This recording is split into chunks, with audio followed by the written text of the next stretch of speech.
These were considered a responsibility to be passed from one generation to the next until it evolved into a customary law and eventually into a system.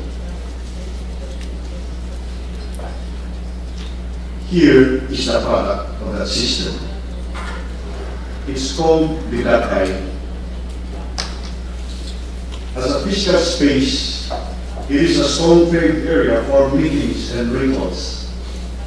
As an institution, it is headed by a council of old men who acquire the position not by election, but by de facto recognition of their wisdom and good judgment. While each member has equal say in decision-making, wisdom and capacity to build consensus is highly prized. And although privilege and power might accompany representation, still, an articulate and wise commander could gain considerable power, while the formerly rich would end up being ignored. While the DAPI is admittedly male-dominated, women have a voice through their husbands. Matters for discussion are discussed first at the level of the family, and the consensus arrived at home is brought to the DAPI. Because decisions about land uses, utilization, and boundary conflicts are backed by customary law, they carry the weight of subsidiarity. Thus, decisions made cannot be supplanted anymore. It must be emphasized that while the DAPI members do not view their practices in terms of Western concepts of democracy, the system embodies the democratic values for consultation, consensus building, and participatory decision-making. An element of equal importance, apart from territory and traditional governance, is the community's cultural integrity.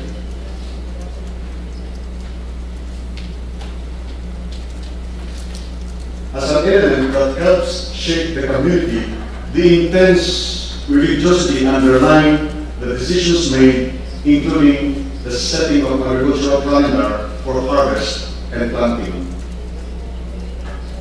They are guided by spirituality in making decisions as to when is the season for harvesting and when is the season for planting.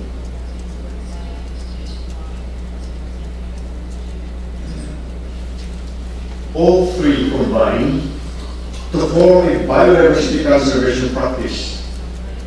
And since life thrives at the center, a project that can cause the collapse of one can only mean one thing: it's death of the system, of the conservation system.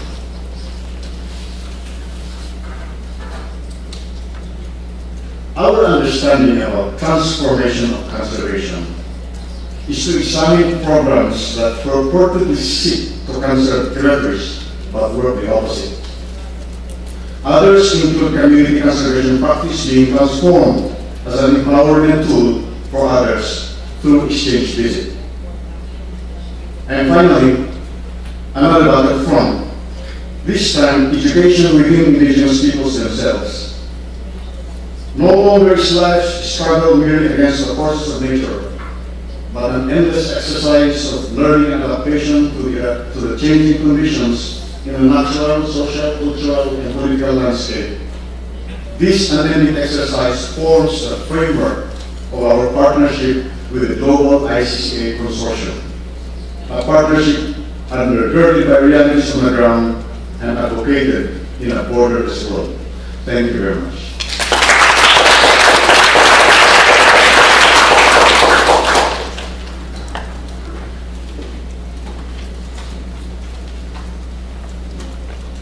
Thank you so much, Joanne, for that very holistic view. And I want to note that Joanne will be speaking again on the session that several of us are also involved in, 834, on effective and equitable governance at 7 o'clock in the evening on the 10th. And you'll be addressing again the question of governance that she did so beautifully here. Our final speaker today is Chipper Richmond, who is the Director and CEO of the National Tropical Botanical Garden of Hawaii, and he's worked there since 1976, and beginning in 2003 he began as director, and under that leadership He has helped the garden to develop a new mission statement, bringing in a focus on indigenous cultures, a strategic plan, a LEED certified botanical research center, and he's established a partnership with the Smithsonian, making the garden a leader in diversity and evolutionary research in the Pacific Islands, and along with that implemented a global breadfruit distribution program. So Chipper is going to be giving us perspective from Hawaii. Thank you.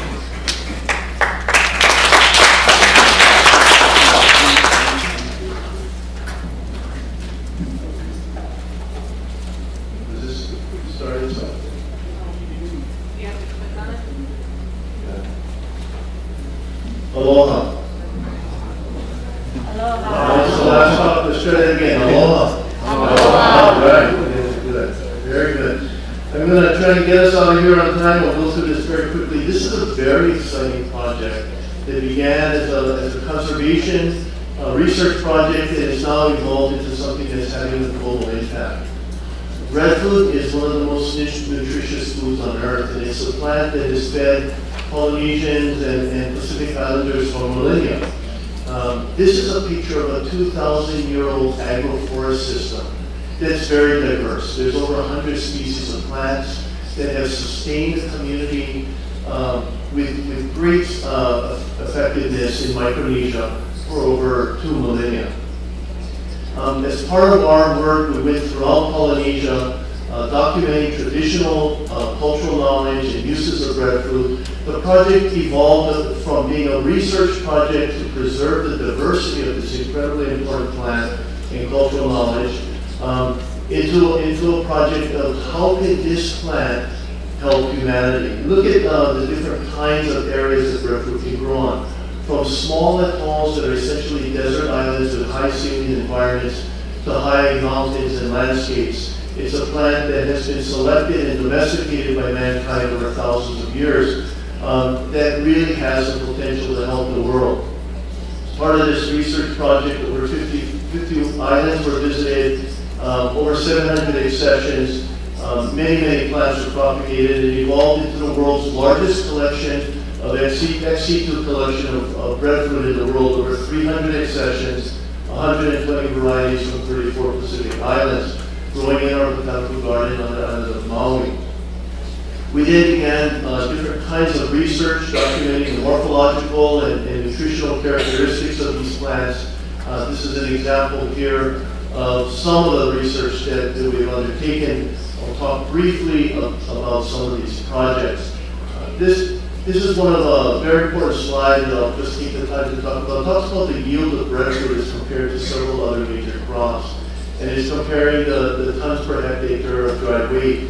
Breadfruit is second only to cassava in terms of yield. And yet this is a highly underutilized crop.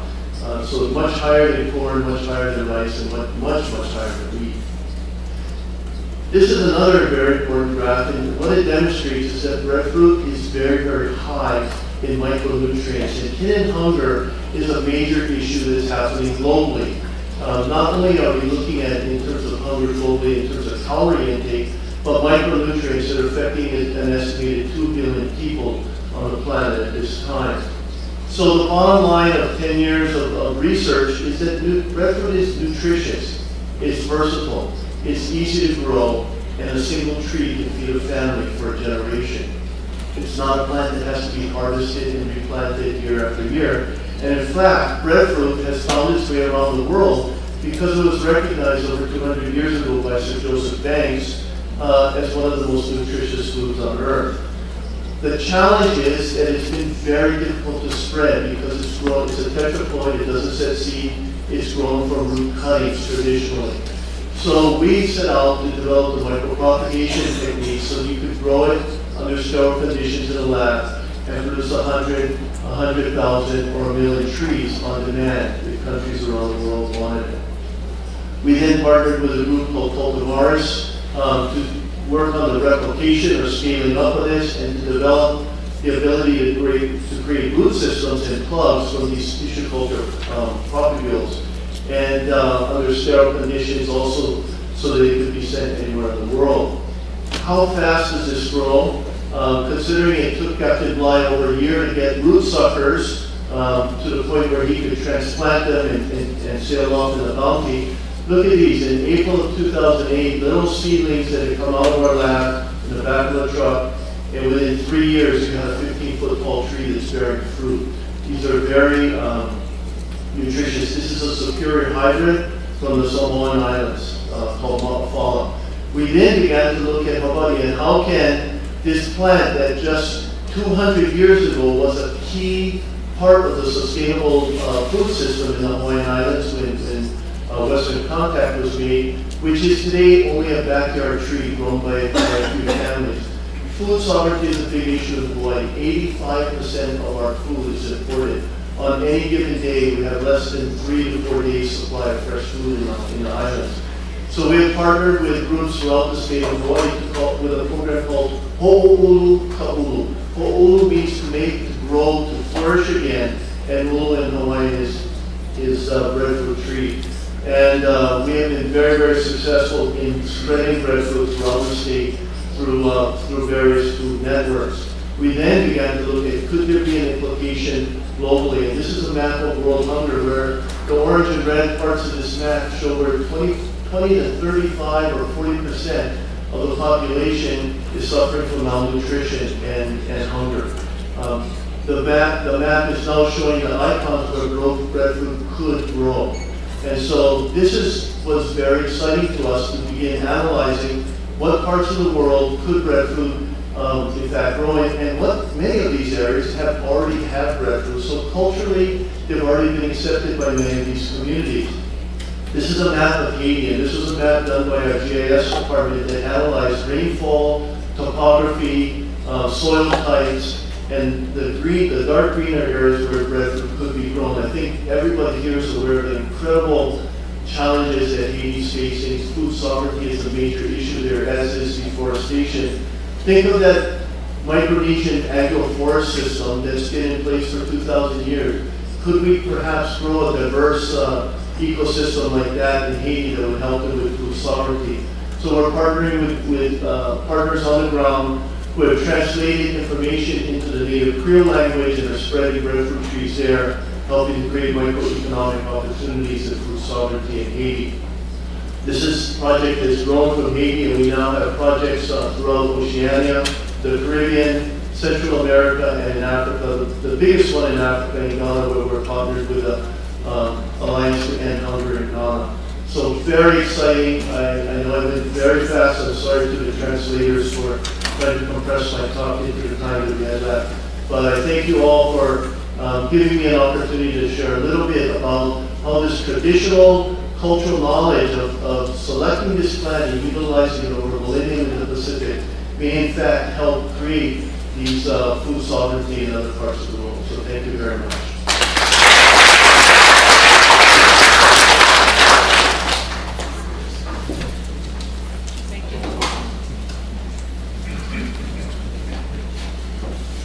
Thank you so much, Chipper. And I hope that if the next World Conservation Congress is in Hawaii, we'll have an opportunity to see the project. So we are really at the end of the session, so I apologize that the time was not there as we had hoped for discussion, but I do hope it can be taken out into the hallway or informally. I want to hand off for a minute to Pablo, who is going to give us a few summarizing comments. I have to prepared some slides, but given the time, I'll just speak briefly.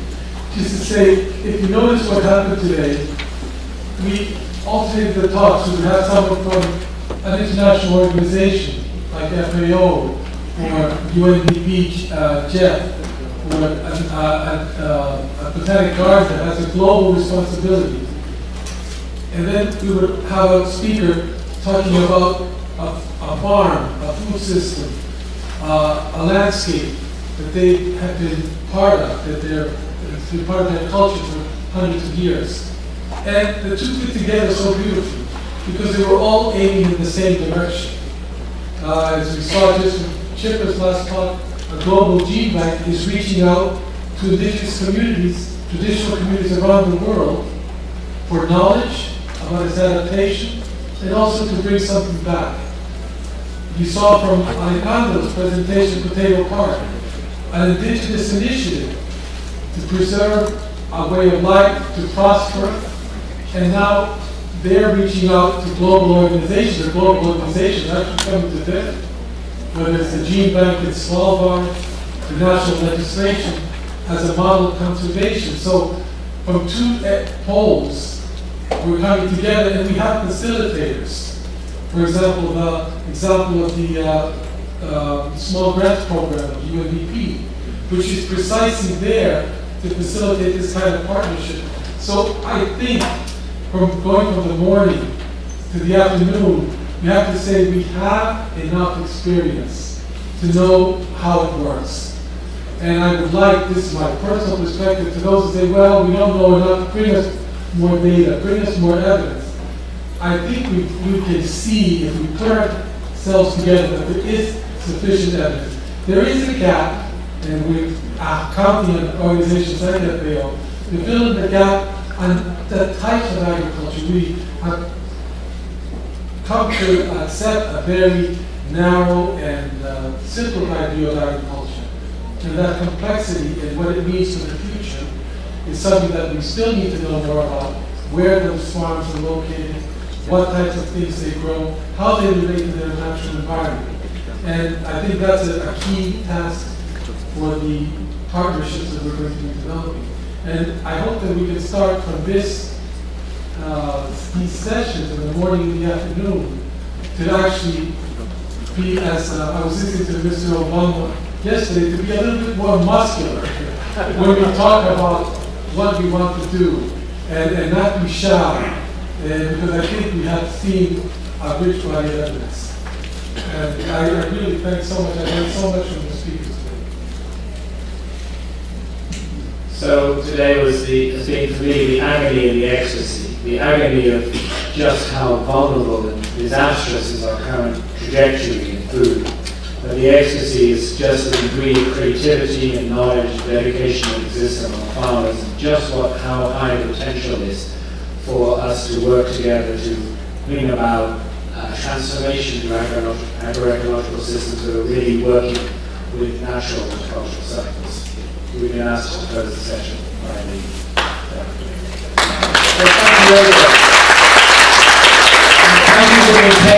Thank you for being patient with not being able to ask questions very much. Thank you, interpreters.